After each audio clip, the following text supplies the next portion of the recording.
Senhor e Salvador Jesus Cristo. Estamos iniciando mais um EBD na TV. Eu sou o pastor Luiz Henrique, moro atualmente em Americana, São Paulo. Se você deseja nos convidar para estarmos fazendo uma palestra sobre EBD para professores, superintendentes, os diretores, também os alunos, os interessados em EBD, podemos estar aí com você. Se você deseja que nós estejamos aí para pregar o Evangelho, ganharmos almas, fazermos pregações, ensinos, palestras dentro da área de missões. Eu já fui missionário, pela graça de Deus, abrimos 8 igrejas. Se você deseja falar sobre dons do Espírito Santo, nós recebemos dons de curar, temos orado, Jesus tem curado muita gente. Se você deseja falar sobre escatologia ou sobre família, aí podemos até, se você desejar, podemos fazer uma palestra aí para os idosos, uma palestra para jovens, palestra para casais, enfim, você escolhe o tema, nós podemos estar aí com você. Basta entrar em contato conosco. Eu não dirijo igreja, então posso ir no fim de semana, posso ficar às vezes uma semana, às vezes um fim de semana. Aí podemos combinar da maneira que você desejar. Entre em contato conosco, nós estaremos aí. Meu telefone é TIM e o WhatsApp também. O DDD ainda é 99, que eu morava em Imperatriz, Maranhão, continua o mesmo DDD, 99. E o telefone 991520454. Meu e-mail, henriquelhas@hotmail.com. Nós estamos estudando neste quarto trimestre de 2019, nas revistas da CPAD, com o tema O Governo Divino em Mãos Humanas, liderança do povo de Deus em primeiro e segundo livro de Samuel. O comentarista da CPAD deste trimestre é o pastor Osiel Gomes, que é pastor presidente ali em São Luís, na área do Tirirical. Hoje estaremos estudando a lição de número 3, que tem como título a chamada profética de Samuel. Nós vamos ver aqui que na vida de Samuel, tudo tem aí a mão de Deus, tudo organizando, tudo que vai acontecer. Já para ele nascer, a sua mãe, Deus havia cerrado a madre de Ana. Então veja bem, ela não tinha um problema de saúde, nem nasceu estéril. Não. Deus é quem cerrou a madre de Ana. Qual o objetivo de Deus? Que Ana orasse, clamasse a Deus por esse filho. Ela ia precisar de exercer a fé. Então esse filho que ela teria, que Deus daria a ela, seria resultado de sua fé. Então Deus teria que fazer um milagre, interferir. Então Deus mesmo é quem cerrou a madre, impediu que ela desse à luz filhos. Então ele teria que abrir novamente a madre de Ana. Então veja só, Samuel já nasce de uma interferência de Deus devido à fé de Ana. Ele é entregue por Ana totalmente a Deus. Ela consagrou esse filho totalmente a Deus. Ela deu esse filho para Deus. Então, Deus pode agora fazer o que quiser de Samuel, porque o dono de Samuel é Deus. Ele está inteiramente na mão de Deus. Agora Samuel nasce, é criado até ser desmamado com Ana e Elcana, seu pai. Eles levam, então, Samuel e entregam ao sacerdote Eli, e diz: esse filho nós consagramos a Deus, estamos entregando para Deus. Como o sacerdote ali era o máximo representante de Deus ali, então eles estão entregando para Eli cuidar de Samuel e treiná-lo, educá-lo para ser então um sacerdote. Eles não sabiam, mas Deus havia escolhido Samuel então para ser, além de sacerdote, ele seria o profeta e também juiz. E como juiz, ele exerceria um cargo até parecido com um rei, porque ele reuniu o povo, conduziu o povo à batalha, ele era líder de todos. Então ele agia como um rei, mas não como o rei dos povos, mas um rei totalmente na obediência a Deus. Então hoje nós vamos estudar mais dentro então da criação de Samuel, primeiro por seus pais, Eucana e Ana, que você deve se lembrar que são descendentes de uma tribo sacerdotal, que é a tribo de Levi. São descendentes de Coate. Não são descendentes de Arão, mas são descendentes de um tio de Arão. Então eles podem ser sacerdotes, porém não podem ser sumos sacerdotes. Mas quando então Samuel é entregue totalmente a Deus, Eli vai criá-lo para ser um sacerdote, para exercer a função do sacerdote. Então veja bem que desde pequeno ele já tem até as roupas de sacerdote. Ele recebe um éfode, né? Ele recebe aí um peitoral de um sacerdote e ele vai exercer esse sacerdócio. Então Eli vai treiná-lo. Acontece a morte de Eli e seus filhos. Samuel, ao invés de assumir com 25 anos, então, o seu sacerdócio, ele tem que assumir antes. Então ele vai substituir Eli e os seus filhos que haviam morrido. Então Samuel recebeu a educação dos seus pais e aí por volta de 3, ninguém sabe direito, mas pode ser de 3 até 5 anos, né? Ele recebe a educação em casa, que é a principal educação, é aquilo que é imprimido nessa criança dessa idade, é o que vai influenciar o restante da sua vida. Então, apesar de ter um ambiente familiar dificuldades devido a Penina, a outra mulher de Eucana, não gostar de Ana, provocar Ana, né? As duas ali tiveram sempre aquela divisão, porque duas mulheres, um marido só, uma tinha filhos, outra não. Então, quando nasce Samuel, agora Ana passa a ter a preferência total. Antes já tinha preferência, porque Eucana amava, e não amava tanto assim a Penina. Então agora, quando nasce Samuel, além de amar muito a Ana, agora o amor de Eucana por aquela criança deve ter sido um amor muito grande. E além disso, nós sabemos que Deus deu mais 5 filhos para Ana. Então a Bíblia fala aí de 5, né? De 2 filhas e 3 filhos, além de Samuel. Então são 6 filhos. E Ana, quando ela diz o seu cântico, né, de adoração a Deus, ela fala em 7 filhos. Não sabemos se ela estava grávida ou se ela desejava ter 7 e acreditava que iria ter 7 filhos. Mas o fato é que ela diz que mãe de 7 filhos, né, é a bênção de Deus, a mulher que antes não podia ter filhos e agora tem 7 filhos. Nós sabemos que quando a pessoa atinge um grau de fé, por exemplo, nessa área de ter então filhos, ela já sabe que nada é impossível. Então, quando ela fala 7, ela tem certeza que Deus vai lhe dar 7 filhos. Então acreditamos que quando ela fala em 7 aí, é devido a isso. Então cremos que o ambiente familiar de Samuel melhorou e aquela família deve ter vivido bem melhor a partir daí, depois que Ana teve então Samuel. Então, como eles eram da tribo de Levi, a tribo de Levi estuda, né? Estudava muita palavra de Deus, todos eles tinham que decorar o Torá, tinham que ler muito, estudar muito. Então, com certeza, Samuel foi muito bem educado por seus pais, lendo, estudando a palavra de Deus.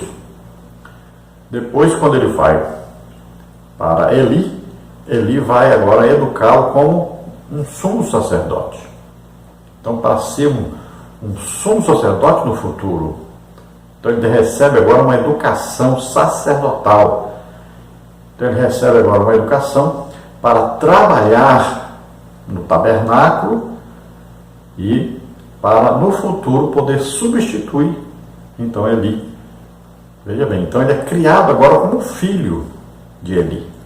É como que um pai adotivo agora que está criando o seu filho, porque o filho foi totalmente entregue. Então veja que Eli não poderia cuidar agora de Samuel como se Samuel fosse filho de outro, embora seus pais fossem todo ano visitá-lo, levar-lhe uma túnica, né, e tal. Mas veja bem, Eli tinha que criá-lo agora como seu filho, porque Ana disse é para sempre, não era temporário. Então espiritualmente agora ele é o quê? É o filho adotivo do sacerdote Eli. Não tem mais como ele ser agora uma pessoa normal, como outras pessoas. Ele agora foi entregue totalmente a Deus. Então, além dele agora se tornar então como um filho adotivo de Eli, né, ele tem ainda os nazireado, que é uma consagração total a Deus. E é um nazireado não temporário, mas para sempre. Então indica que ele é totalmente de Deus, que ele pertence totalmente a Deus. Então, ele pode exercer qualquer função que Deus lhe designar. Outro exemplo de nazireu, né, que também foi chamado por Deus antes mesmo de nascer, temos o caso de Sansão, que também não poderia passar navalha no seu cabelo como Samuel.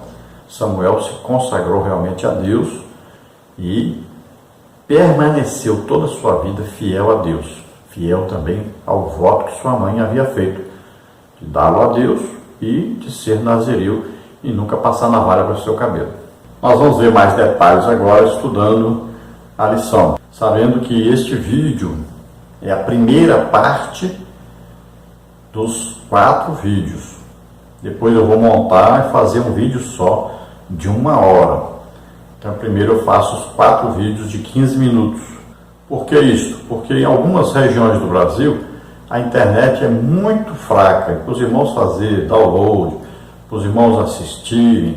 Então é necessário que sejam vídeos bem pequenos. Então a gente faz esses 4 vídeos de 15 minutos, depois a gente junta tudo e faz um vídeo só de 1 hora. Olha, as figuras, né, os slides que você vê aqui, nós colocamos no blog. Então você tem aí embaixo o endereço onde você encontra todas essas figuras.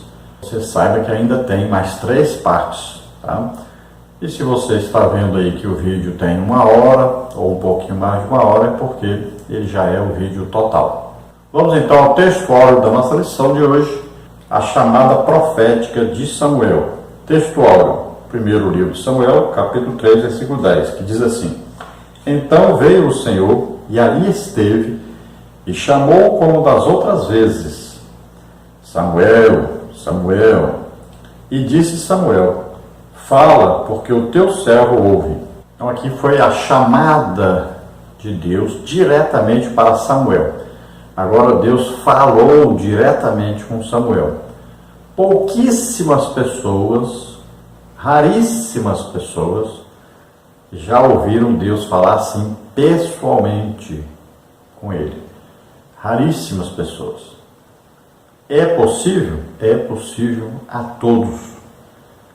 Então, nós temos que fazer o quê? Orar, orar, orar, falar sempre com Deus, parar um pouquinho durante a oração, esperar Deus falar conosco, confiar nisso, ter fé nisso, que Deus fala com o ser humano, fala diretamente, você ouve Deus falar com você. Então isso deve ser crido e buscado.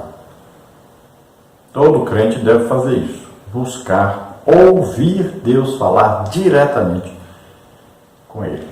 Então veja só que é uma coisa importantíssima, uma coisa impressionante, né? A oração passa a ser um diálogo onde você fala e Deus fala com você. Isso deve ser buscado por todos os crentes. Na Bíblia, nós temos, né, Jesus, depois de morrer e ressuscitar, ele ainda falou com os discípulos, né, e Paulo também viu Jesus, falou com Jesus, muito depois de Jesus ter morrido e ressuscitado. Né? Então, no Antigo Testamento, nós vamos ver várias pessoas que ouviam claramente Deus falar com eles, né? E conversavam com Deus.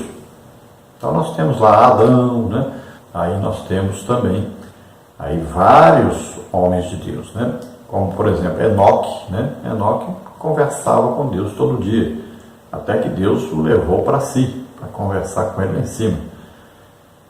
E vamos ver, por exemplo, Moisés, que a Bíblia diz que Moisés falava face a face com Deus. É claro que Moisés não via Deus, mas Deus falava claramente e ele sabia que Deus estava ali naquela hora. E assim nós vamos ver outros, né, profetas que ouviam claramente Deus falar com eles. Temos aí Noé, Abraão, né? Então, pessoas que realmente escutavam a voz de Deus. E não pense você que não existe hoje muitas pessoas que ouvem Deus falar claramente com eles. Verdade prática: a verdadeira chamada divina capacita o crente fiel a ser um porta-voz autêntico da palavra de Deus. Como aqui na lição está falando sobre o ministério, um profeta chamado por Deus como profeta, então aqui não é a palavra escrita que ele transmitia para as pessoas, era aquilo que Deus falava diretamente com ele. Então veja só, Deus falava e ele transmitia isso que Deus falava.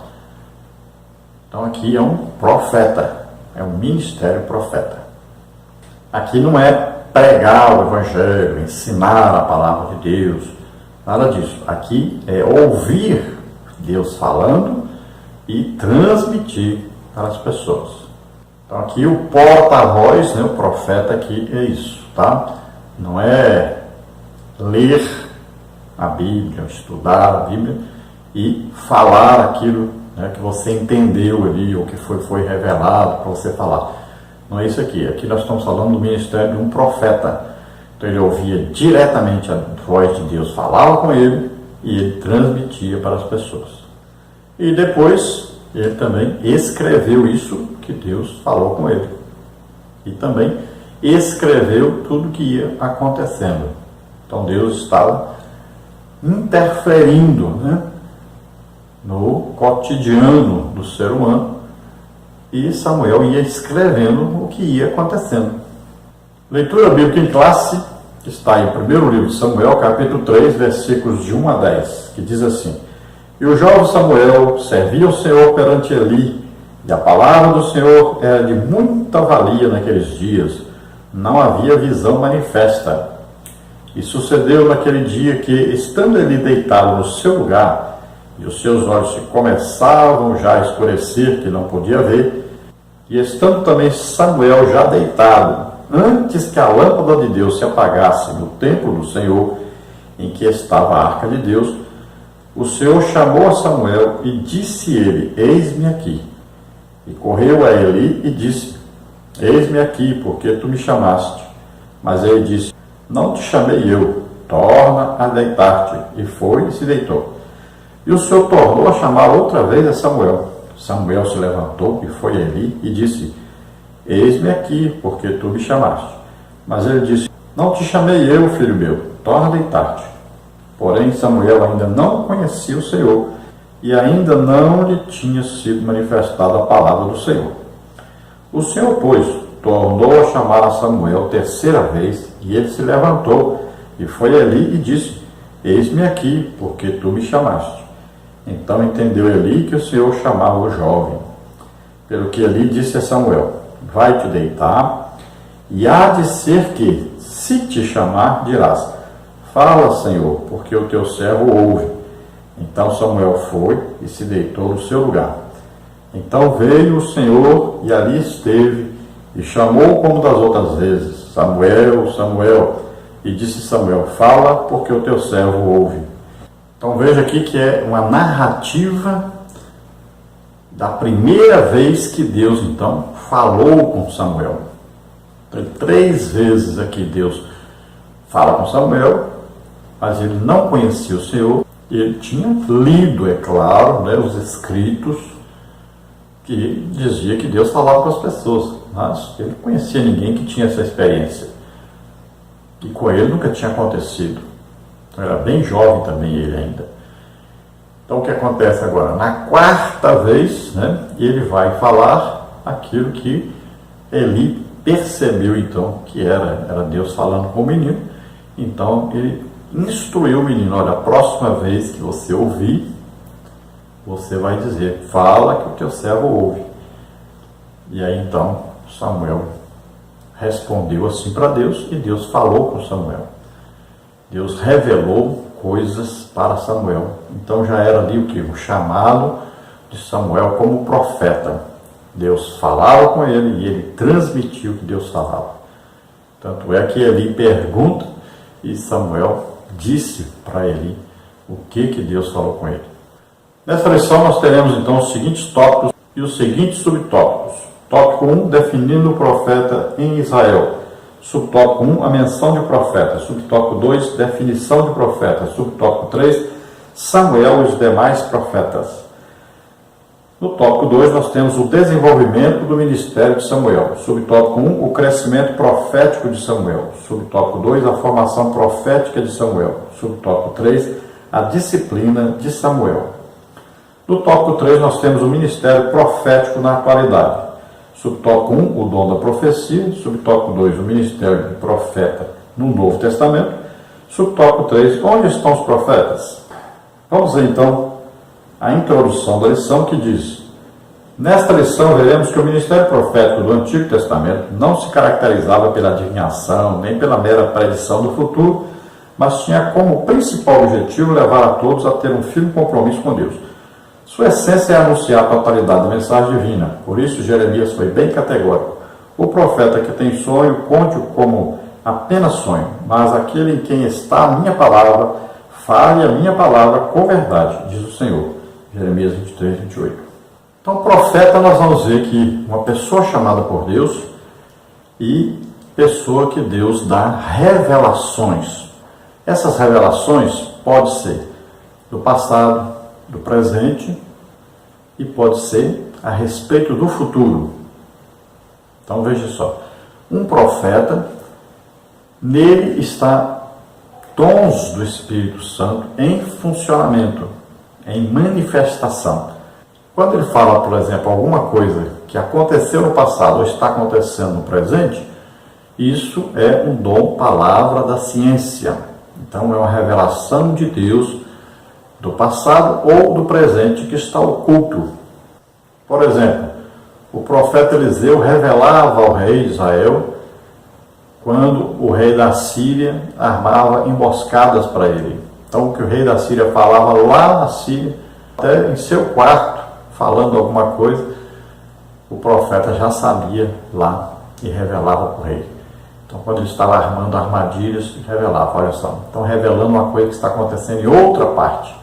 Quando o profeta, por exemplo, Isaías, escreve a respeito de Jesus, né? Ele é o profeta messiânico. Então, o que ele está revelando? Coisas que vão acontecer no futuro. O que é isso? É o dom, palavra de sabedoria. É uma revelação de algo que vai acontecer no futuro. Então veja só que essas revelações de Deus são para os profetas. Jesus, por exemplo, né, falou coisas que aconteceram no futuro. Olha aí, o apóstolo João foi escolhido por Deus para revelar muita coisa do futuro. Está aí o livro de Apocalipse todo, né? Olha lá, o profeta Daniel, Deus revelou muita coisa no futuro. Então veja só que um profeta, ele recebe revelações ou a respeito do futuro, ou a respeito do passado, ou do presente. Tem os profetas que Deus escolheu para escreverem as revelações e o que acontecia em sua época, e tem profetas que Deus escolheu para apenas dizer as mensagens que ele queria, mas não escreveram nada. Por isso, na Bíblia tem os profetas maiores e os profetas menores. Tem aqueles que escreveram muito, tem aqueles que escreveram pouco e tem aqueles que não escreveram nada. Então, Deus pode revelar as coisas para o profeta através de sonho, através de visões, e pode falar diretamente com esse profeta. E no Novo Testamento, continua o ministério profético. Olha bem, os profetas que falavam a respeito da vinda de Jesus duraram até João Batista. Agora, daí para frente, os profetas são os profetas da igreja, continuam falando coisas que vão acontecer no futuro, revelando coisas do passado, revelando coisas do presente, continua havendo profetas. Veja no início da igreja, você vai ver lá, né, existiam profetas, vários profetas. Silas era profeta, né? Profeta, um exemplo clássico de profeta no Novo Testamento é o profeta Ágabo, né? Primeiro, Deus revelou a ele que haveria uma grande seca na Judéia, e lá diz que realmente aconteceu essa seca. Também, quando ele se encontra com Paulo, pega a cinta de Paulo e diz: isso vai acontecer com o dono dessa cinta. Vai ser humilhado, vai sofrer na mão dos gentios, né?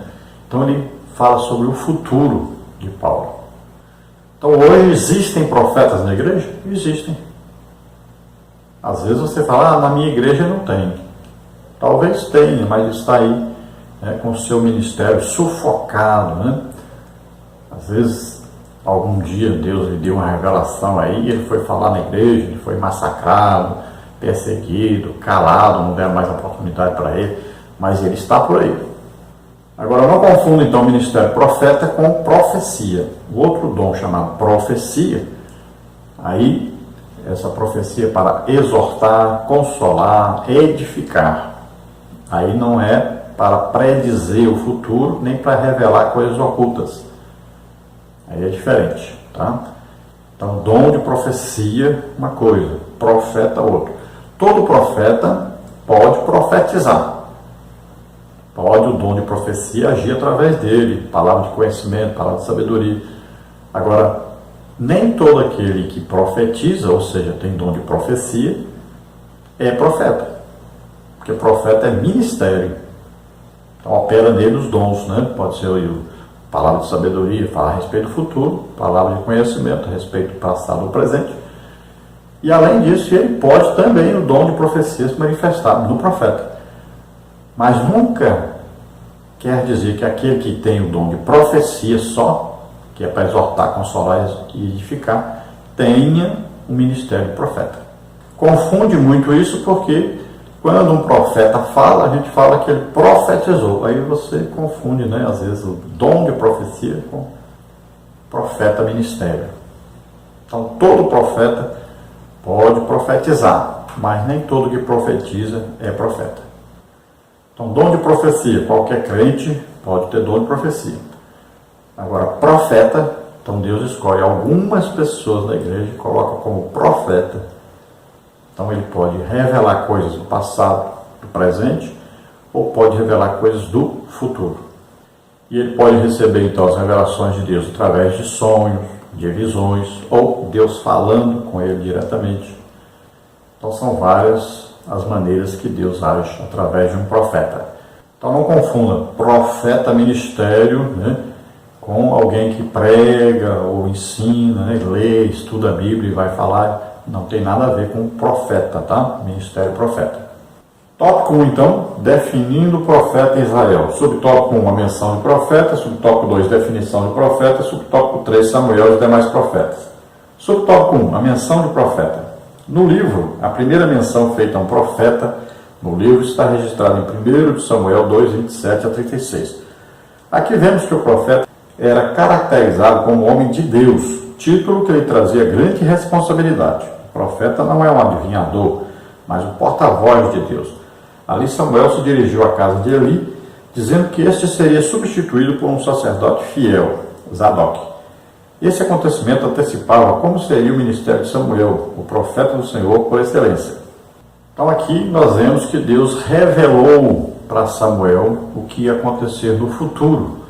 Então Eli vai a Samuel perguntar o que Deus lhe contou e ele diz o que é realmente que Deus está falando, né, para Eli e sua família. E a previsão então de Deus não é boa para Eli nem sua família. Então Deus comunica a Eli que ele estava realmente decepcionado com o seu ministério. Ele amava mais os seus filhos do que a Deus. Ele não vigiou seus filhos, não educou corretamente seus filhos e não repreendeu corretamente seus filhos quando era preciso. Então seus filhos estavam roubando as ofertas que eram para Deus, além de estarem na prostituição com várias mulheres. E Eli, que deveria ter agido, ter retirado seus filhos do serviço sacerdotal, ele não fez isso porque amava os seus filhos. E Deus disse claramente: você ama mais os seus filhos do que a mim. Então Deus revela que os dois filhos de Eli, o Ofni e Finéias, iriam morrer no mesmo dia.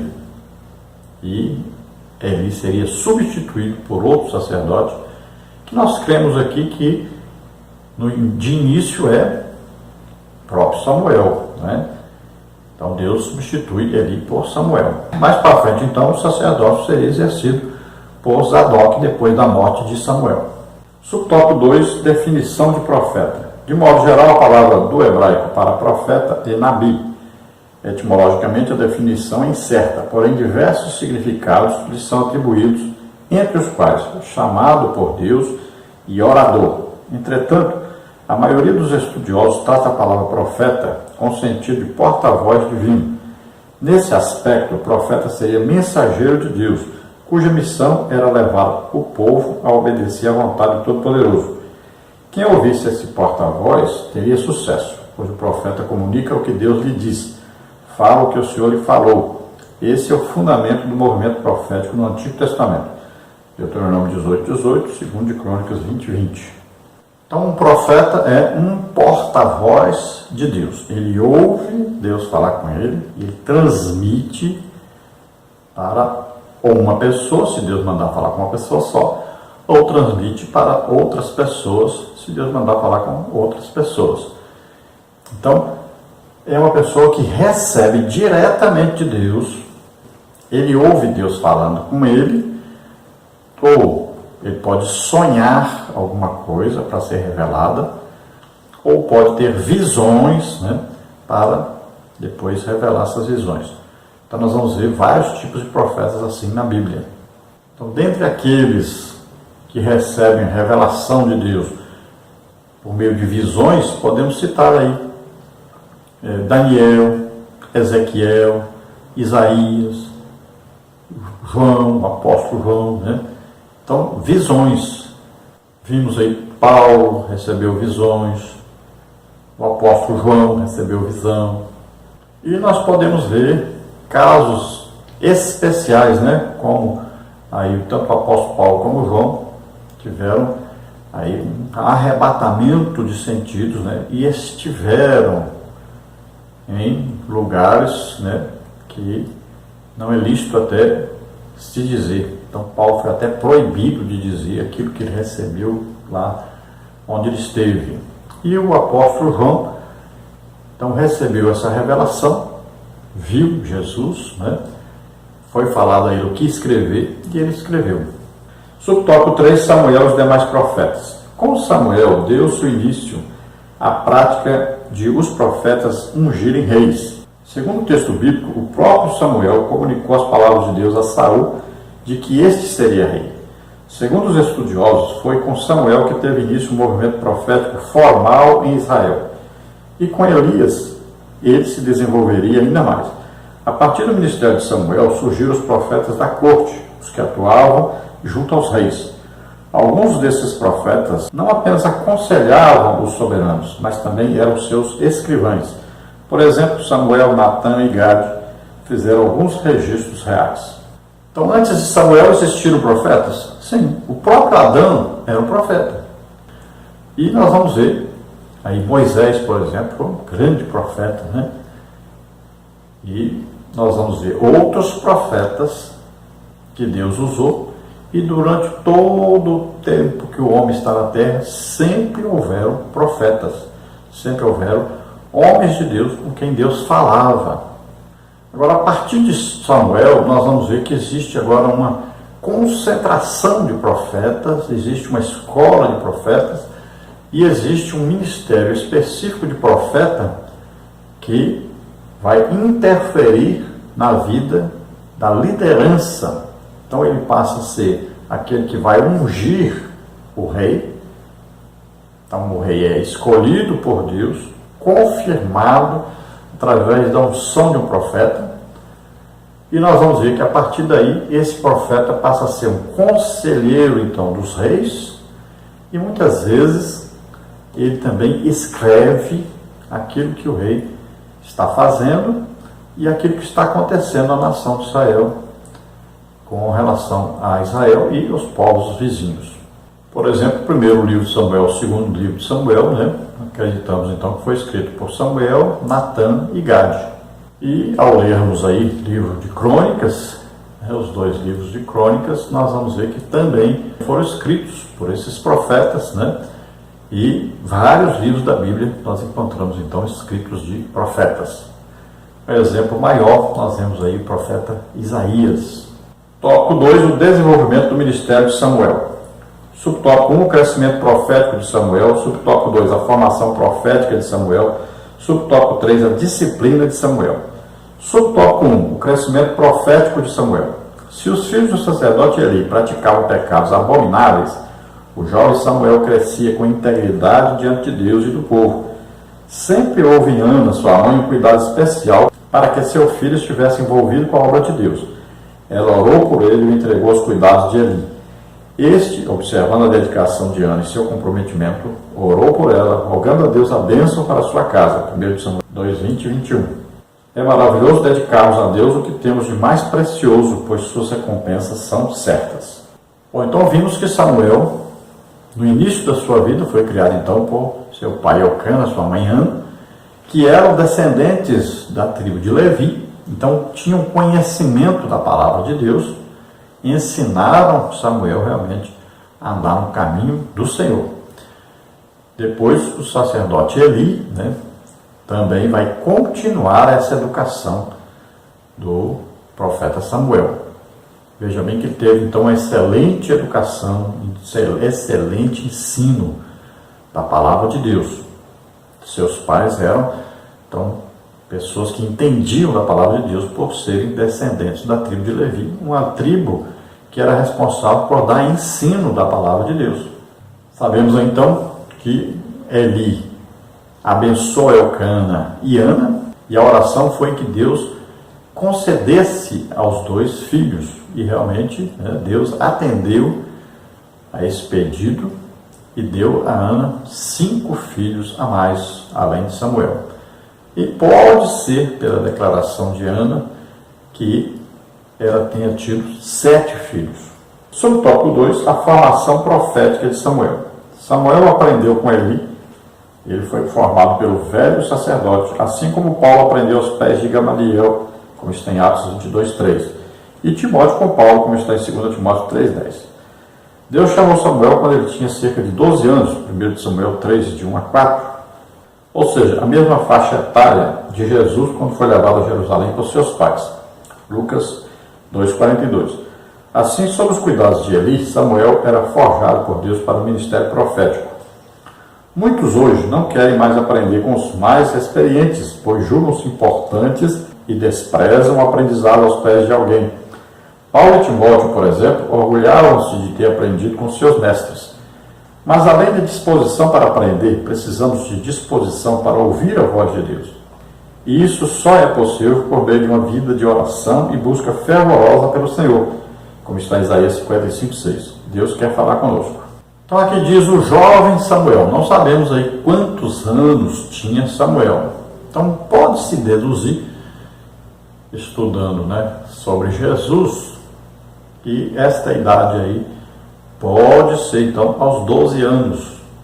Então a dedução, não existe aí escrito claramente isso, né? Lá com Jesus nós sabemos que é aos 12 anos, né?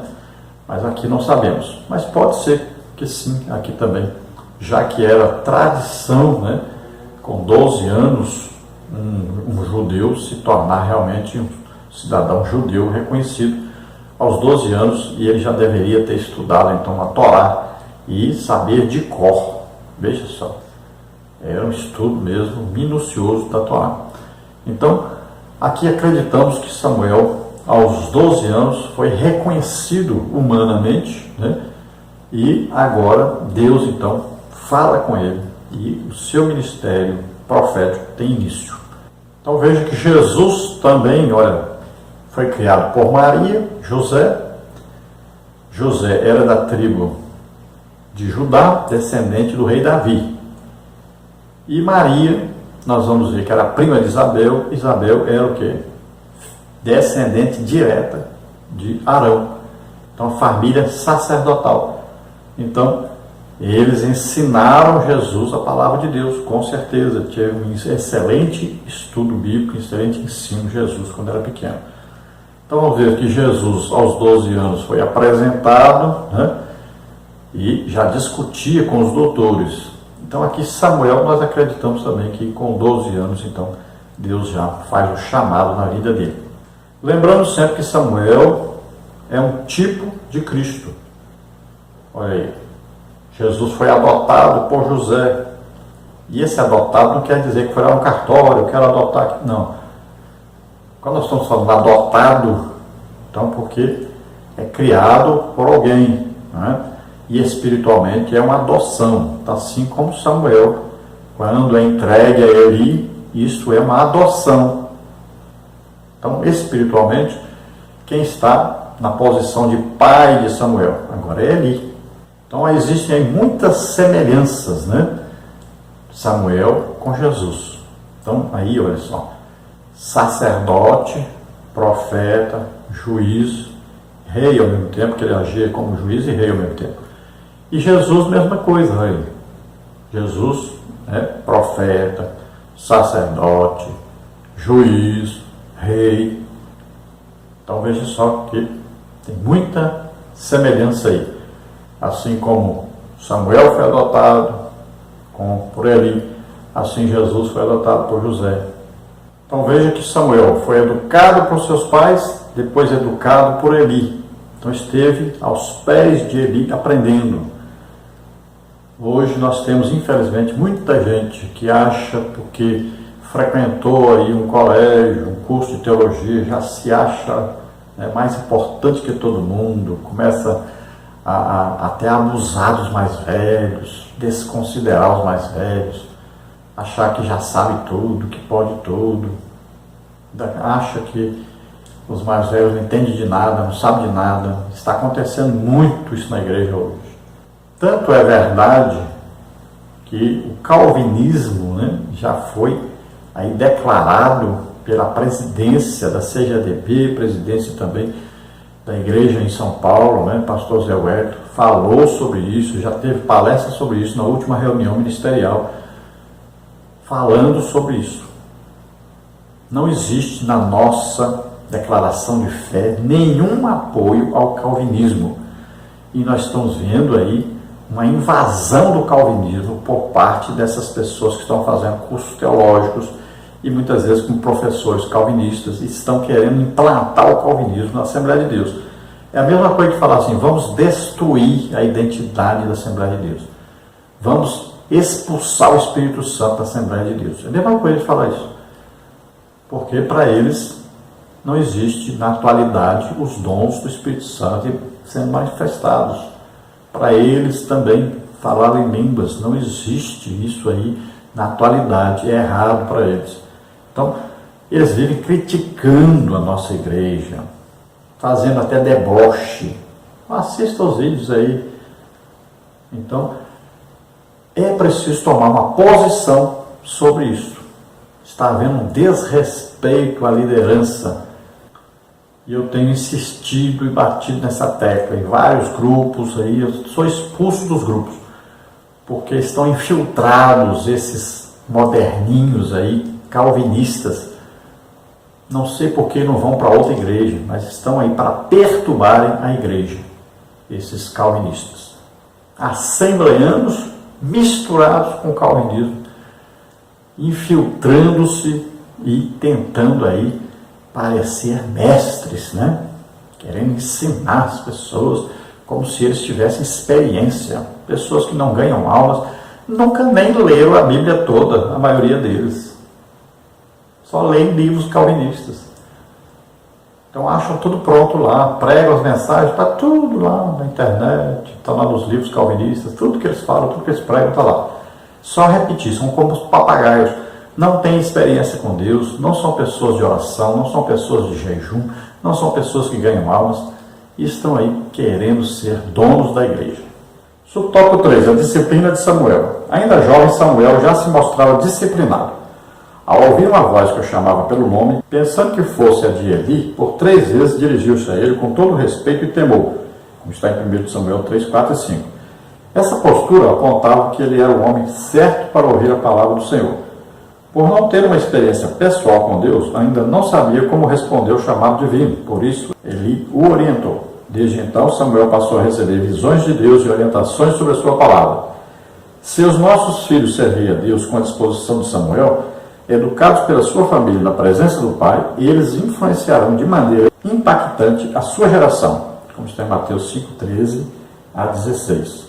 Então nós vemos aqui que Samuel era uma pessoa educada, respeitosa, né?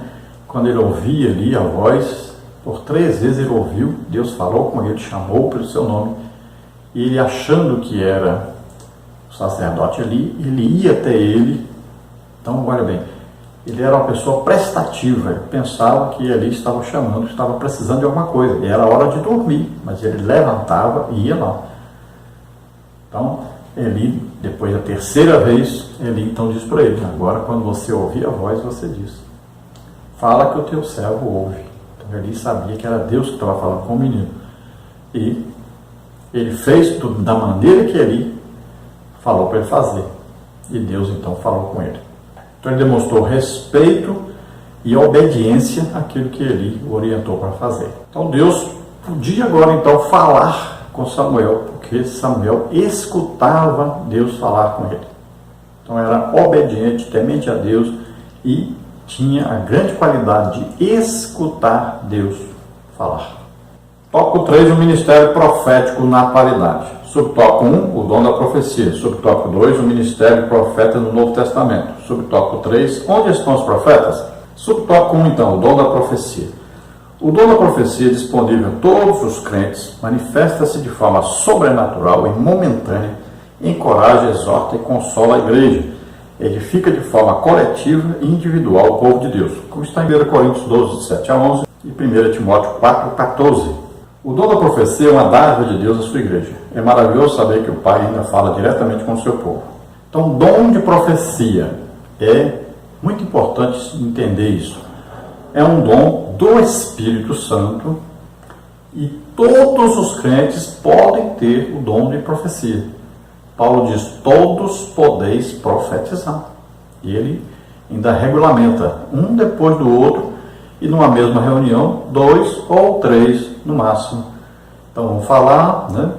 Vão ser interpretados, pode ser a profecia dada assim, alguém fala em línguas, o outro interpreta, ou pode a própria pessoa falar na língua já que todos entendem. Então a profecia, ela vem para edificar, exortar e consolar. Veja bem, profecia não é para dizer o que vai acontecer no futuro, nem revelar coisa que aconteceu no passado ou que está acontecendo no presente. O dom de profecia é isto. Então não confunda dom de profecia com ministério profeta. É diferente. Então a pessoa pode ter dom de profecia e nunca ser um profeta. Então cuidado com isso para não confundir, tá? Então o que tinha Samuel não era dom de profecia. Samuel era um profeta. Aí quais os dons do Espírito Santo que se manifestavam na vida de Samuel? Aí dom palavra de sabedoria, palavra de conhecimento. E nós vamos ver isso agora. Lembrando que o dom de profecia, quando a pessoa tem esse dom, então ele vai falar e ele vai ser julgado. A igreja deve julgar as profecias, porque a profecia pode vir de 3 fontes diferentes. A profecia pode vir do diabo. Se aquela pessoa que está sendo usada não estiver numa vida correta, uma vida santa, então ele pode ser instrumento de Satanás para trazer uma profecia à igreja. Também a profecia pode vir da própria pessoa. Então a pessoa quer ajudar alguém ou está interessado em algum lucro, né? Por exemplo, alguém que tem dom de profecia pode de repente ele querer dar uma mensagem para o pastor da igreja para poder ganhar um dinheirinho extra, né?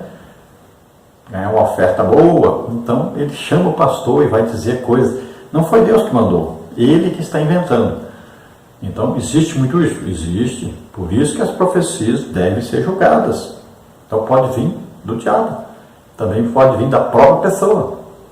Então, a pessoa quer falar alguma coisa que ele acha que deve falar, mas isso aí não tem nada a ver. Não foi manifestação sobrenatural do Espírito Santo. Então, é ele que está querendo falar aquilo. E a profecia pode vir realmente de Deus. Então, é uma manifestação sobrenatural de Deus. Vem e aquela pessoa então é usada para transmitir aquilo que Deus quer falar. Então, na profecia é uma coisa que vem para edificar a pessoa, para exortar, para consolar. Então, vem com essas três funções aí a profecia. Então, as profecias devem ser julgadas. Subtópico 2. O ministério de profeta no Novo Testamento. O emprego do termo profeta no Novo Testamento refere-se a determinados indivíduos chamados por Deus, a fim de entregar revelações específicas à igreja. Suas mensagens eram proclamadas com autoridade sobrenatural e reconhecidamente divina. Veja-se, por exemplo, o caso de Ágabo, Atos 17, 28 e 21, 10. Segundo Atos 13, 1 e 15, 32, os profetas eram impulsionados extraordinariamente pelo Espírito Santo para o exercício desse ministério. Não podemos confundir o ministério profético com o dom de profecia. Então, no Antigo Testamento existiam profetas, no Novo Testamento existem profetas. Então, os profetas que falavam a respeito da vinda de Jesus duraram até João Batista. A partir daí, existem profetas, mas não vão falar mais da vinda de Jesus que veio para nascer e morrer por nós. Agora eles podem até falar da vinda de Jesus, mas para nos buscar, no arrebatamento da igreja. Então o profeta, o dom que age nele, geralmente não é a profecia, embora a profecia possa ser dada por um profeta. Mas um profeta, em sua maioria, eles trazem mensagens, ou revelações do passado, ou revelações do presente, ou revelações a respeito do futuro. Então, quais os dons que agem nos profetas? Então, principalmente, o profeta, ele recebe o dom de palavra de sabedoria, quando isso é uma revelação no futuro. Vamos dar exemplo. O profeta Isaías recebia revelações do futuro. Novo Testamento, o profeta Ágabo previu a grande seca na Judéia, previu que Paulo ia ser preso, ia apanhar, sofrer na mão dos gentios. Então, olha só, futuro. Agora, profeta que tem um dom de revelação a respeito do presente ou do passado. Vamos ver um exemplo no Antigo Testamento. O profeta Eliseu, ele sabia o que o rei da Síria planejava para fazer emboscadas ao rei de Israel. E ele revelava ao rei de Israel o que estava sendo tramado lá na Síria. Olha só. E isso é um profeta que tem um dom, palavra da ciência ou do conhecimento. Vamos ver no Novo Testamento, Jesus disse, eu te conheci quando tu estavas debaixo da figueira. Olha aí, é uma revelação de algo acontecido recentemente, mas já tinha acontecido, Jesus falando então, revelando a Natanael, que ele conhecia Natanael, que viu Natanael debaixo de uma figueira. Olha só, isso é uma revelação do Espírito Santo a respeito de algo que não aconteceu ali, aconteceu em outra parte. E assim nós vamos ver, por exemplo, na vida de Paulo, aconteceu várias vezes. E no Novo Testamento, a respeito da revelação do futuro, nós temos, por exemplo, o maior exemplo nosso, além, é claro, além de Pedro, de Paulo, de Judas, nós temos aí o exemplo de João, que teve o maior número de revelações no Novo Testamento a respeito do futuro. Isso é dom, palavra de sabedoria. Então isso é o que? É dado a uma pessoa que é um profeta de Deus. Ele recebe um ministério, como está em Efésios 4:11. Então você fala, mas o profeta não só no Antigo Testamento. Não, você precisa ler direitinho, A palavra de Deus, Efésios 4:11, diz que Jesus coloca na igreja homens. E esses homens têm ministérios, olha aí, apóstolo, profeta, evangelista, pastor, mestre. Então são 5 ministérios diferentes aí. E Deus colocou isso na igreja. Jesus já escolheu essas pessoas e colocou na igreja. Muitas vezes estão aí sufocados na igreja. Por quê? Porque a igreja passou a ser controlada por uma única pessoa que tem um poder financeiro sobre a igreja. Então, ele exerce a sua autoridade e ele chama para si a responsabilidade de fazer tudo o que é necessário na igreja, não dando oportunidades aos outros ministérios de agirem, porque ele não quer dividir financeiramente com outras pessoas. Então, ele assumiu, uma posição autoritária e, para que ele possa permanecer nessa posição, ele sufoca os outros ministérios. Mas na igreja existem os 5 ministérios e Jesus colocou na igreja esses 5 ministros, 5 pessoas que são dadas à igreja. Então não confunda profeta ministério com dom de profecia. Subtópico 3, onde estão os profetas? Hoje o Senhor continua a falar à sua igreja por meio do ministério profético. Ainda temos homens que, à semelhança de Ágabo, transmitem enunciados proféticos de maneira sobrenatural e extraordinária. Todavia, eles não possuem autoridade canônica da Bíblia Sagrada, a única regra infalível de fé e prática reconhecida pela Igreja de Cristo. Toda locução profética é passível de julgamento à luz da Bíblia Sagrada, como está em 1 Coríntios 14, 29. A profecia é uma necessidade premente nos dias de hoje, 1 Coríntios 14, 5. Então, ainda existe claramente o ministério profético, na igreja. Então, existe o dom de profecia e também existe o profeta, o ministro, profeta, a pessoa dada à igreja. Nós temos profeta, por exemplo, na igreja hoje, que já previu aí muita coisa, Previu, por exemplo, morte de prefeito, morte de espírita famoso, Profeta de Deus. E Deus revela coisas para esse profeta. Então existe profeta na igreja, claro que existe profeta. O problema é que estão sufocados aí, impedidos de dar suas mensagens, E aí são afastados, E são muitas vezes humilhados pela liderança. Mas tudo isso é por causa do interesse financeiro. Então, como aquele que está no poder não quer dividir, poder financeiro não quer dividir, não quer sustentar o outro ministério, então ele chama para si tudo para poder ficar com o dinheiro sozinho, só para ele, e enquanto isso ele atrapalha, prejudica todo o funcionamento da igreja, porque a igreja só vai funcionar bem, crescer corretamente, e multiplicar quando os ministérios todos puderem ter o seu lugar dentro da igreja. Uma igreja onde os 5 ministérios atuam é uma igreja que explode, cresce, desenvolve, ganha, não é dezenas de almas, são milhares de almas. Devemos saber que o profeta, então, ele vai ouvir de Deus uma palavra e vai transmitir isto, Agora, as profecias devem ser julgadas. As profecias, que é profecia aqui falando do dom de profecia, Exortar, edificar, consolar. Agora, o profeta, ele traz uma mensagem de Deus. E aí, se ele falar e não acontecer, não foi de Deus.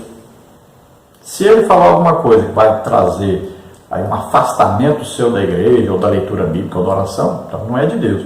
Então você deve perceber isso claramente, A mensagem de Deus é sempre para melhorar a vida nossa, a vida da igreja, a vida do país e tudo. Ele vai trazer uma mensagem que vai melhorar.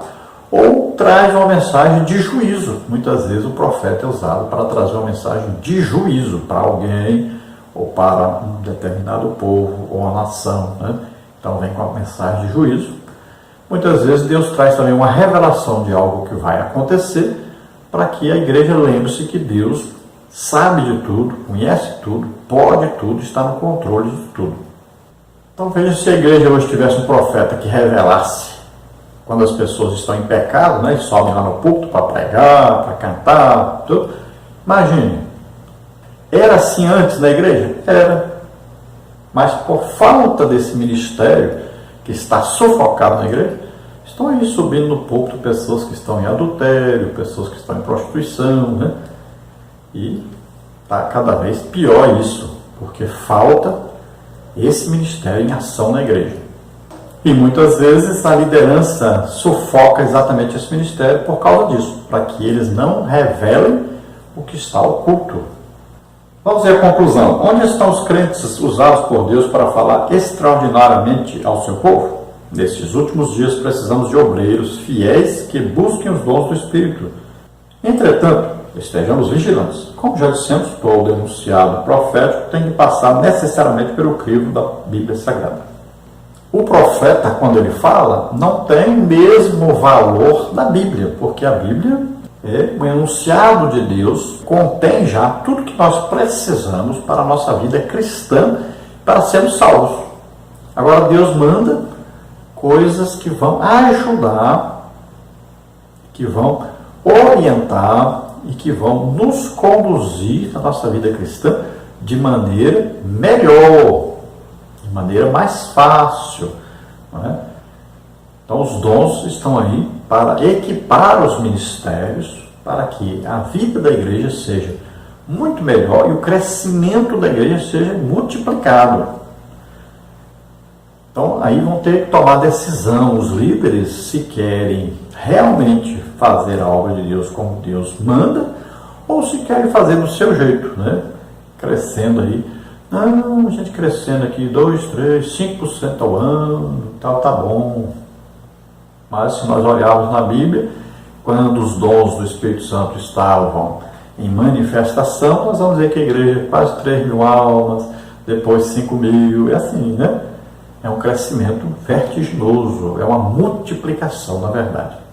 Então a igreja está aí, raquítica, um trabalho péssimo. Metade do mundo não ouviu falar em Jesus ainda. E, pelo jeito, devido a essa falta de percepção espiritual, vai acontecendo a mesma coisa e vai continuando sempre assim. Então existe um medo muito grande, né, da igreja hoje, que os dons sejam aí manifestados. É um medo muito grande que as pessoas têm. Vamos orar agora. Se você deseja aceitar Jesus como Senhor e Salvador, você que está ouvindo a palavra de Deus, então é a sua oportunidade. Você que está doente ou enfermo, nós vamos orar, você recebe a sua cura. Vamos orar. Pai querido, em nome de Jesus, te pedimos que venha, Senhor, revelar a essas pessoas agora o teu amor, a tua misericórdia, que venha, Senhor, trazer a eles a revelação da salvação. Grada cruz se considera braça força. Oh, Senhor, te agrada dessas vidas, toca neles, faz maravilhas na vida deles. Oh, Senhor, levanta profetas na igreja, Senhor. Oh, Senhor, traz a nós revelações passado, presente, do futuro. Oh, Senhor, edifica a tua igreja, consola, exorta os que precisam, em nome de Jesus. Em nome de Jesus, toda doença e enfermidade agora sobre essas vidas, solta essas vidas, em nome de Jesus. Toca, Senhor, neles agora, faz maravilhas. Em nome de Jesus, solta toda doença, toda enfermidade, vai saindo em nome de Jesus. Toca, Senhor. Em nome de Jesus te pedimos, abençoa essas vidas, cura, Senhor, faz um milagre nas vidas deles, em nome de Jesus. Amém? Glória a Deus.